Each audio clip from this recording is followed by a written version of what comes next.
What stands out? The best defensive team in the NBA. They have great individual defenders and they have great team concepts. Um, there's offensively, I think there's a freedom to which they play with. And you see guys like Rozier and Tatum and Brown, the younger guys, that even Larkin at times, that they have Brad's trust and Brad's confidence, and so they can all get hot and play incredible offensive individual performances. So I mean that's kind of what stands out. And obviously, you guys have all heard me talk about my love for Al Horford as a player. I just, he's one of my favorite players in the NBA.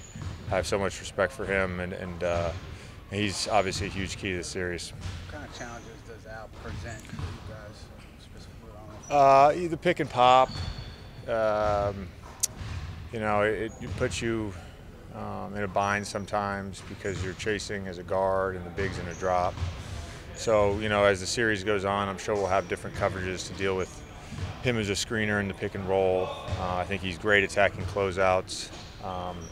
He's a great passer. I mean, I said this when we played up there earlier in the season, but he's sort of their hub, and that was even with Kyrie playing. He's sort of their hub.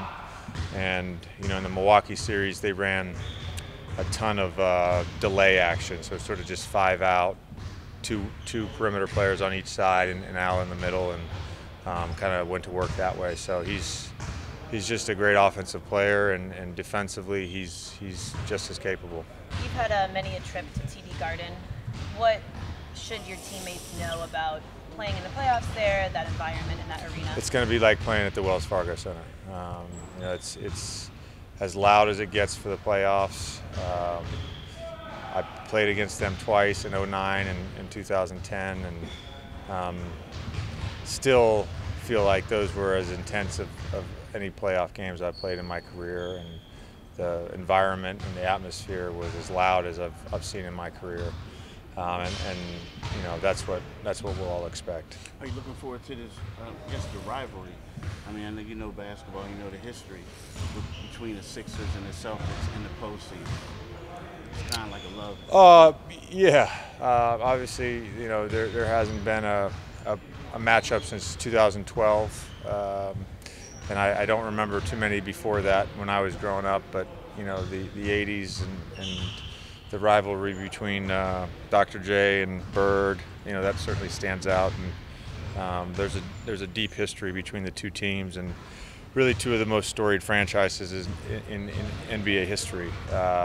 So it's obviously an honor to play in that rivalry, and I look at the Celtics as one of the greatest sports organizations ever, and so it's an honor to play against them in the playoffs, and I certainly think the 76ers are right there in terms of being one of the most storied franchises in the NBA.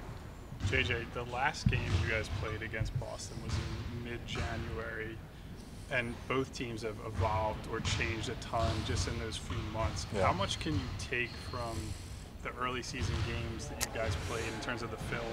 And yeah, matchups? It's funny because we watched a lengthy film session earlier, and I definitely think even just from watching clips, you can see we play differently, they play differently. I think what you can take from those 4 games is just general coverages, maybe how they're going to guard Joe, maybe how they're going to guard off-ball screening, how they're going to guard Ben. Like, you can take all that stuff, but we obviously play differently, and they do as well.